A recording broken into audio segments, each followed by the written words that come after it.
Hi all, welcome back to Xylem learning. ABD സാറാണ്. ഇന്ന് വന്നുള്ളത് most important ആയിട്ടുള്ള ഒരു ടോപ്പിക്കുമായിട്ടാണ്. നമ്മുടെ ഫണ്ടമെന്റൽ റൈറ്റ്സ് ആണ് നമ്മൾ ഇന്ന് ഡീൽ ചെയ്യാൻ പോകുന്നത്. നമുക്കറിയാം 6 ഫണ്ടമെന്റൽ റൈറ്റ്സ് ആണ് നമ്മുടെ ഇന്ത്യൻ കോൺസ്റ്റിറ്റ്യൂഷൻ എന്ത് ചെയ്തിട്ടുള്ളത്, കൃത്യമായിട്ടും പീപ്പിൾസിനെ എൻഷുർ ചെയ്യുന്നത്. അപ്പോൾ ഈ ഫണ്ടമെന്റൽ റൈറ്റ്സിനെ കുറിച്ച് ഓൾറെഡി നമ്മൾ പറഞ്ഞിട്ടൊക്കെ ഉണ്ട്. പക്ഷേ ഇന്നത്തെ ക്ലാസ്സിൽ നമ്മൾ ഡീറ്റെയിൽഡ് ആയിട്ട് പഠിക്കാൻ പോവാണ്. മൗലിക അവകാശങ്ങൾ ഏതൊക്കെയാണ് എന്നുള്ളതും അതിൻ്റെ ഓരോന്നിൻ്റെയും ഫീച്ചേഴ്സ് എന്തൊക്കെയാണ് എന്നുള്ളതാണ് നമ്മൾ എന്ത് ചെയ്യാൻ പോകുന്നത്, ഇന്ന് ചെക്ക് ചെയ്യാൻ പോകുന്നത്, ഇന്ന് നമ്മൾ ക്ലാസ് എടുക്കാൻ പോകുന്നത്. അപ്പോൾ എല്ലാ മക്കളും ത്രൂ ഔട്ട് ക്ലാസ് കാണുക. വിത്തിൻ 10 minutes നമുക്ക് എന്ത് ചെയ്യാം, മൗലിക അവകാശങ്ങൾ ഡീറ്റെയിൽഡ് ആയിട്ട് തന്നെ നമുക്ക് പഠിച്ചെടുക്കാം. ക്ലാസ് കണ്ടതിന് ശേഷം നിങ്ങൾ എന്ത് ചെയ്യുക, നിങ്ങളുടെ അഭിപ്രായങ്ങൾ കമന്റ് ബോക്സിൽ ഇൻഫോം ചെയ്യുക. കൂടാതെ മാക്സിമം ഫ്രണ്ട്സിന് ഷെയർ ചെയ്ത് കൊടുക്കുക കേട്ടോ. ഓക്കെ, അപ്പോൾ നമ്മൾ ടോപ്പിക്കിലേക്ക് വരാം. മൗലിക അവകാശങ്ങൾ എന്ന് പറയുമ്പോൾ നമുക്ക് ടോട്ടൽ ഉള്ളത് 6 ഫണ്ടമെന്റൽ റൈറ്റ്സ് ആണല്ലേ.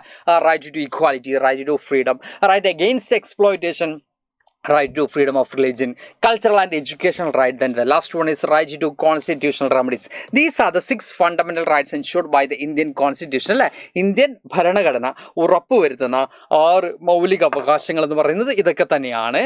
റൈറ്റ് ടു ഇക്വാലിറ്റി മുതൽ കോൺസ്റ്റിറ്റ്യൂഷണൽ റെമഡീസ് വരെയുള്ള മൗലിക അവകാശങ്ങളാണ് നമുക്ക് ഡീറ്റെയിൽഡ് ആയിട്ട് എന്ത് ചെയ്യാനുള്ളത്, ഇന്നത്തെ ഈ ഒരു സെഷനിൽ പഠിക്കാനുള്ളത്. അപ്പോൾ മക്കളെ, ഇത് ഈ ഒരു രീതിയിൽ എന്താണ്, ജസ്റ്റ് ഈ അവകാശങ്ങൾ ഓരോന്നും എന്ത് ചെയ്യുക, പഠിച്ചു പോകാം. നമ്മുടെ ഇന്ത്യൻ കോൺസ്റ്റിറ്റ്യൂഷൻ്റെ പാർട്ട് 3 ഈ പറയുന്ന കോൺസ്റ്റിറ്റ്യൂഷൻ ഡീൽ ചെയ്യുന്നുള്ളത്. ഓക്കെ, അപ്പോൾ ഈ ഓരോ അവകാശങ്ങളും നമ്മൾ എന്ത് ചെയ്യാം, ഇന്ന് വിശദീകരിച്ച് പഠിക്കാം. അത് നമ്മുടെ ഫസ്റ്റ് അവകാശം എന്ന് പറയുന്നത് റൈറ്റ് ടു ഇക്വാലിറ്റി ആണ്.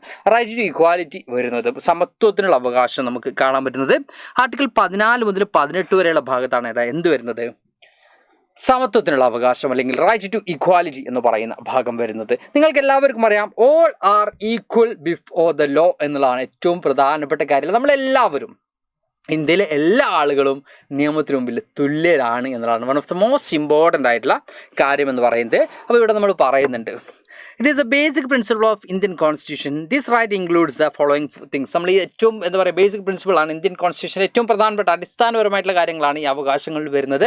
അതിൽ റൈറ്റ് ടു ഇക്വാലിറ്റിയിൽ നമ്മൾ നോക്കുന്ന സമയത്ത് equality before law and equal protection of law എന്നുള്ളതാണ്. ഫസ്റ്റ് ആർട്ടിക്കിൾ 14 കാര്യമാണ് നമ്മൾ പറയുന്നത്.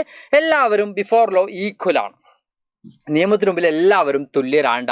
അതുപോലെ തന്നെ എല്ലാ ആളുകൾക്കും എന്തുറപ്പ് വരുന്നുണ്ട്, ഈക്വൽ പ്രൊട്ടക്ഷൻ ഓഫ് ലോ കൂടി എൻഷുർ ചെയ്യുന്നുണ്ട്.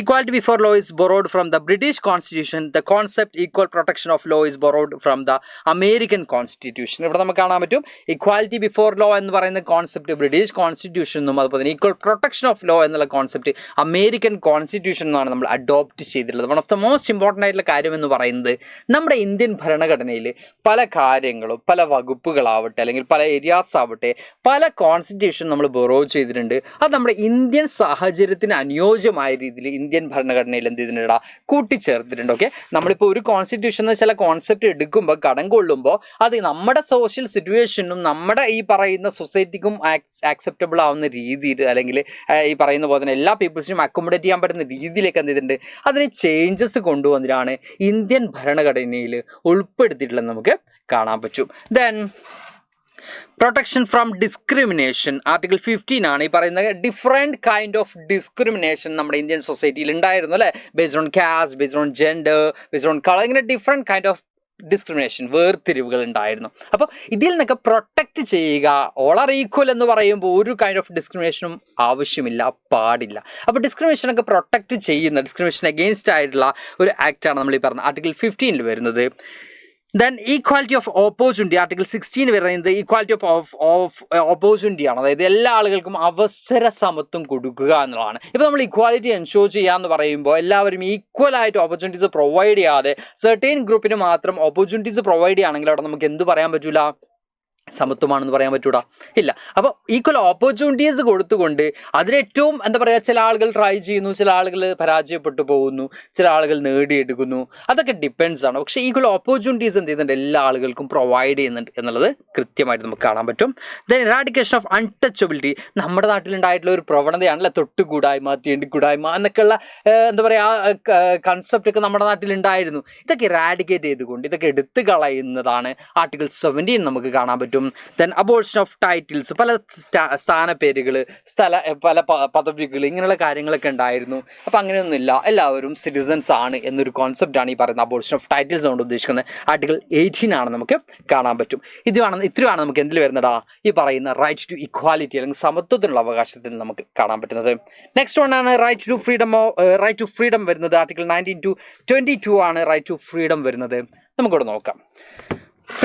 Freedom does not mean the permission to do anything as one pleases. Freedom of a person should not hurt the freedom of other persons. The most important fundamental rights is the right to personal liberty. It can be considered as the backbone of all the fundamental rights. നമ്മളിവിടെ പറയുന്നത് right to freedom എന്ന് പറയുമ്പോൾ നമുക്ക് എന്തും ചെയ്യാനുള്ള അവകാശമല്ല. Okay, എന്തും ചെയ്യാനുള്ള അവകാശമല്ല right to freedom. നമ്മൾ എത്രത്തോളം ഫ്രീഡം എൻജോയ് ചെയ്യുന്നുണ്ടോ അതേ ഫ്രീഡം തന്നെ നമ്മുടെ ഓപ്പോസിറ്റ് നിൽക്കുന്ന ആൾക്കും എന്ത് ചെയ്യാൻ പറ്റണം, എൻജോയ് ചെയ്യാൻ പറ്റണം.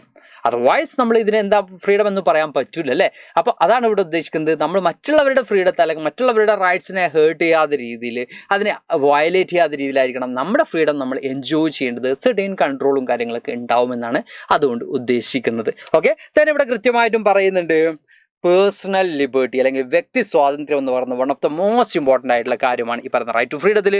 അതുപോലെ തന്നെ ബാക്ക് ബോൺ, ഈ പറയുന്ന ഫണ്ടമെൻ്റൽ റൈറ്റ്സിൻ്റെ ബാക്ക് ബോൺ ആയിട്ടാണ് ഇതിനെ എന്ത് ചെയ്യുന്നത്, കൺസിഡർ ചെയ്യുന്നത് നമുക്ക് കാണാൻ പറ്റും. നട്ടെല്ലൊക്കെ ആയിട്ടാണ് എന്ത് ചെയ്യുന്നത്, കൺസിഡർ ചെയ്യുന്നത്.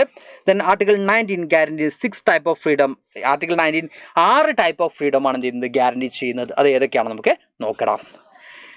Freedom of speech and expression, ഏതൊരാൾക്കും ദെയർ ഓൺ ഒപ്പീനിയൻസ് എന്ത് ചെയ്യാൻ പറ്റും, അഡ്രസ്സ് ചെയ്യാൻ പറ്റും. അതിൽ ഒരു കൈൻഡ് ഓഫ് എന്ത് ചെയ്യേണ്ട ആവശ്യമില്ല, മറ്റുള്ളവർ എന്ത് വിചാരിക്കും അല്ലെങ്കിൽ നിയമം നമ്മൾ എന്ത് ചെയ്യാം, അങ്ങനെയൊന്നുമില്ല. നമ്മുടെ അഭിപ്രായ പ്രകടന സ്വാതന്ത്ര്യം എന്ന് പറയുന്നത് വളരെ ഹൈ ആയിട്ടുള്ളൊരു കാര്യമാണ്. അപ്പോൾ അത് നേരത്തെ ഞാൻ പറഞ്ഞൊരു കാര്യം നിങ്ങൾ ആലോചിക്കുക, നമ്മുടെ ഫ്രീഡം നമ്മൾ എൻജോയ് ചെയ്യുമ്പോൾ മറ്റുള്ളൊരാളുടെ ഫ്രീഡത്തെ ഹേർട്ട് ചെയ്യുകയോ അല്ലെങ്കിൽ മറ്റുള്ള ഒരാളെ നമ്മൾ ഈ ഡിഫോം ചെയ്യുകയോ ചെയ്യാത്ത രീതിയിലായിരിക്കണം എന്ത് ചെയ്യണം, നമ്മുടെ ഫ്രീഡം നമ്മൾ എൻജോയ് ചെയ്യേണ്ടത്. Okay, then to assemble peacefully and without arms, to form associations or unions, to move freely throughout the territory of India, reside in or settle any part of India. Then ഏതെങ്കിലും profession select ചെയ്യാം. നമുക്ക് ഇന്ത്യയിൽ എവിടെ വേണമെങ്കിലും താമസിക്കാം. ഇന്ത്യയിൽ എവിടെ വേണമെങ്കിലും നമുക്ക് എന്ത് ചെയ്യാം, അല്ല ഏതൊരു ജോലി വേണമെങ്കിലും നമുക്ക് എന്ത് ചെയ്യാം, സെലക്ട് ചെയ്യാം. ഇന്ത്യയിൽ എവിടെ വേണമെങ്കിലും നമുക്ക് ട്രാവൽ ചെയ്യണം. ഇനി നമുക്ക് യൂണിയൻസ് ഉണ്ടാക്കാം അല്ലെങ്കിൽ അസോസിയേഷൻസ് ഉണ്ടാക്കാം. അതുകൂടാതെ നമുക്ക് കാണാൻ പറ്റും പീസ്ഫുള്ളി ആയിട്ട് ആംസ് ഒന്നും ഇല്ലാതെ നമുക്ക് ഈ പറഞ്ഞ മീറ്റിംഗ്സോ അല്ലെങ്കിൽ അസംബ്ലീസോ കാര്യങ്ങളൊക്കെ കണ്ടക്ട് ചെയ്യാം. ഇതിനൊക്കെയുള്ള സ്വാതന്ത്ര്യം ആര് എൻഷൂർ ചെയ്യുന്നുണ്ട്, നമ്മുടെ ഭരണഘടന ഓരോ ഇന്ത്യൻ സിറ്റിസൺസിനും എൻഷൂർ ചെയ്യുന്നതായിട്ട് നമുക്ക് കാണാൻ പറ്റും. ദെൻ റൈറ്റ് എഗെയിൻസ്റ്റ് എക്സ്പ്ലോയിറ്റേഷൻ ആണ് ചൂഷണത്തിനെതിരെയുള്ള അവകാശം.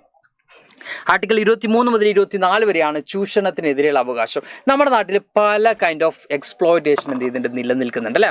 അപ്പോൾ ഇതിൽ നിന്നൊക്കെ ആളുകളെ പ്രൊട്ടക്റ്റ് ചെയ്യുക, ഇതിൽ നിന്നൊക്കെ ആളുകളെ സേവ് ചെയ്യുക എന്നുള്ളതാണ് എന്തുകൊണ്ട് ഉദ്ദേശിക്കുന്നത്, റൈറ്റ് എഗെയിൻസ്റ്റ് എക്സ്പ്ലോയിറ്റേഷനിലൂടെ ഉദ്ദേശിക്കുന്നത്. അതായത് ഒരു കൈൻഡ് ഓഫ് എക്സ്പ്ലോയിറ്റേഷൻ, എസ്പെഷ്യലി നമ്മൾ പറയുകയാണെങ്കിൽ ചിൽഡ്രൻസ്, ഈ പറയുന്ന ചൈൽഡ് ലേബർ, ഫാക്ടറീസിൽ അല്ലെങ്കിൽ ഈ പറയുന്ന പോലെ തന്നെ ഡേഞ്ചറസ് ആയിട്ടുള്ള സ്ഥലങ്ങളിലൊക്കെ കുട്ടികളെ കൊണ്ട് പണിയെടുപ്പിക്കുക, ഇങ്ങനെ പല പ്രവണതകളും നമ്മുടെ നാട്ടിലുണ്ട് അല്ലേ. അപ്പോൾ അതൊക്കെ കൺട്രോൾ ചെയ്യുക എന്നുള്ളതാണ് എന്തുകൊണ്ട് ഉദ്ദേശിക്കുന്നത്, റൈറ്റ് എഗെയിൻസ്റ്റ് എക്സ്പ്ലോയിറ്റേഷൻ, ചൂഷണത്തിനെതിരെയുള്ള അവകാശം എന്നതുകൊണ്ട് ഉദ്ദേശിക്കുന്നത്.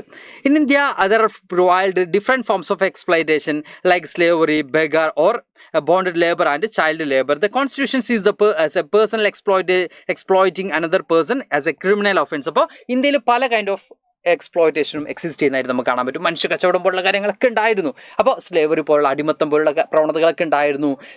ബാലവേല അല്ലെങ്കിൽ ചൈൽഡ് ലേബർ, ഇങ്ങനെ പല കൈൻഡ് ഓഫ് പ്രവണതകൾ ഉണ്ടായിരുന്നു. അപ്പോൾ ഒരു പേഴ്സൺ മറ്റൊരു പേഴ്സണെ എക്സ്പ്ലോയിറ്റ് ചെയ്യുകയാണെങ്കിൽ, ചൂഷണം ചെയ്യുകയാണെങ്കിൽ അതൊരു ക്രിമിനൽ ആക്ടിവിറ്റിയാണ്, അല്ലെങ്കിൽ അതെന്താണ് പറയുക, ഒരു ക്രിമിനൽ ഒഫൻസ് ആയിട്ടാണ് എന്ത് ചെയ്യുന്നത്, നമ്മുടെ ഇന്ത്യൻ കോൺസ്റ്റിറ്റ്യൂഷൻ അതിനെ കാണുന്നത്. അതുകൊണ്ട് തന്നെ ആർട്ടിക്കിൾ 23 എന്ത് ചെയ്യുന്നുണ്ട്, prohibits the traffic in human beings and all types of bonded labours like begar. ഈ പറയുന്ന ഹ്യൂമൻ ട്രാഫിക്കിംഗ് അല്ലെങ്കിൽ മനുഷ്യ കടത്ത് പോലുള്ള മനുഷ്യ കച്ചവടം പോലുള്ള കാര്യങ്ങളൊക്കെ പ്രോഹിബിറ്റ് ചെയ്യുന്നതാണ് ആർട്ടിക്കിൾ 23 നമുക്ക് കാണാൻ പറ്റുന്നത്. കൂടാതെ ആർട്ടിക്കിൾ 24 നോക്കുകയാണെങ്കിൽ children's below 14 age in the factories അല്ലെങ്കിൽ ഹസാർഡ്സ് ആയിട്ടുള്ള ഏരിയാസിൽ വർക്ക് ചെയ്യുന്നത് കൺട്രോൾ ചെയ്യുന്നതാണ് എന്ത്, ആർട്ടിക്കിൾ 24 നമുക്ക് കാണാൻ പറ്റുന്നത്.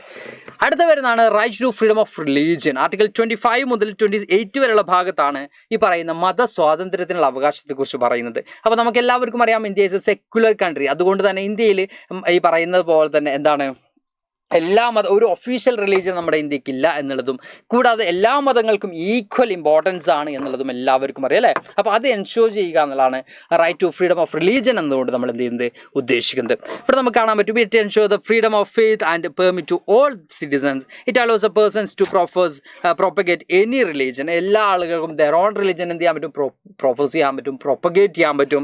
Then the constitution envisages a secular democratic republic, so it ensures that the enjoyment of right to freedom of religion.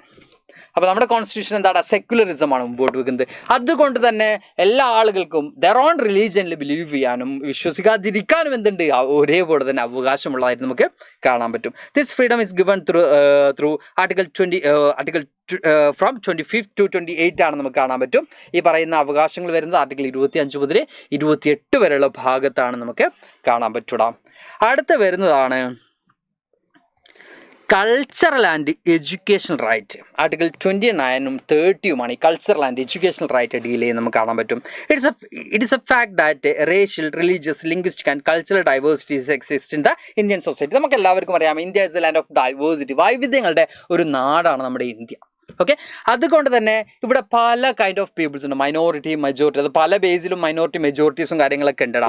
അപ്പോൾ ഇവിടെ നമ്മൾ പറയുന്നത് കൾച്ചറൽ ആൻഡ് എഡ്യൂക്കേഷൻ റൈറ്റ് ഇവിടെ നമ്മൾ ഉദ്ദേശിക്കുന്നത് the right of the minorities to conserve their language, script and culture. Article 29 ആണ്. ഇത് മൈനോറിറ്റീസിന് അവരുടെ സ്ക്രിപ്റ്റ് ആണെങ്കിലും അവരുടെ ലാംഗ്വേജ് ആണെങ്കിലും അവരുടെ കൾച്ചർ ആണെങ്കിലും സംരക്ഷിക്കാൻ, പ്രൊട്ടക്റ്റ് ചെയ്യാൻ എന്തുണ്ട്?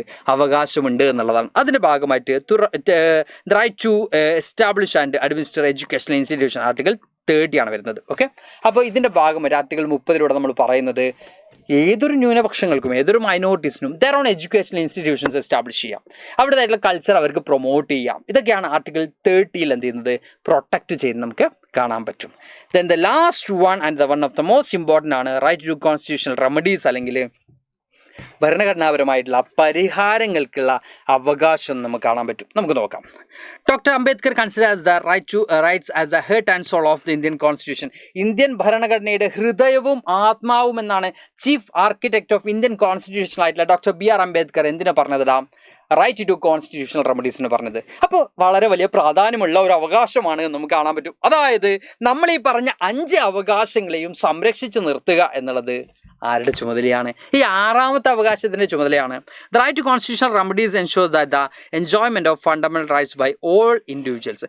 എല്ലാ ആളുകളും എന്ത് എൻഷോർ ചെയ്യുന്നുണ്ട്? ഫണ്ടമെൻ്റൽ റൈറ്റ്സ് എൻഷോർ ചെയ്യുന്നുണ്ട് എന്ന് ഉറപ്പ് വരുത്തേണ്ടത് ആരുടെ ചുമതലയാണ്? Right to constitutional remedies. That means if any of the fundamental rights is violated, the citizen can approach the high courts or Supreme Courts to get in at Article 32 Supreme Court and High Court in Article 226. അതായത് article 32 പ്രകാരം ഏതൊരു പേഴ്സണും അവരുടെ മൗലിക അവകാശങ്ങൾ നിഷേധിക്കപ്പെടുകയാണെങ്കിൽ എവിടെ പോകണം?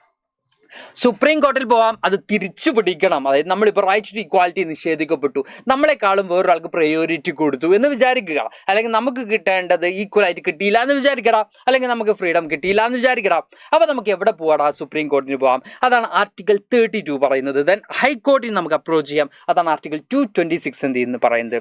The supreme court and high court can issue orders and given directions to the government for the enforcement of these rights. അപ്പോൾ ഈ വയലേറ്റ് ചെയ്യപ്പെട്ട റൈറ്റ്സ് തിരിച്ചു കൊടുക്കാൻ, അതായത് എല്ലാ ആളുകളുടെയും അവകാശങ്ങൾ സംരക്ഷിക്കാൻ ഉറപ്പുവരുത്താനും ഗവൺമെന്റിനോട് ഓർഡർ ചെയ്യാൻ സുപ്രീം കോർട്ടിനും ഹൈക്കോർട്ടിനും ഇതിലൂടെ സാധിക്കും, നമുക്ക് കാണാൻ പറ്റൂടാ.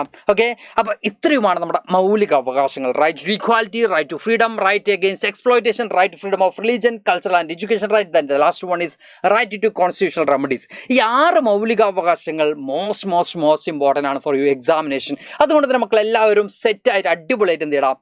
പഠിച്ചെടുക്കുക. അപ്പോൾ എന്തായാലും ക്ലാസ് ഇഷ്ടപ്പെട്ടിരുന്നെങ്കിൽ ആ ഒരു കാര്യം കൂടി കമന്റ് ബോക്സിലൂടെ ഇൻഫോം ചെയ്യുക. അപ്പോൾ നമുക്ക് അടുത്ത ക്ലാസ്സിൽ വീണ്ടും കാണാം.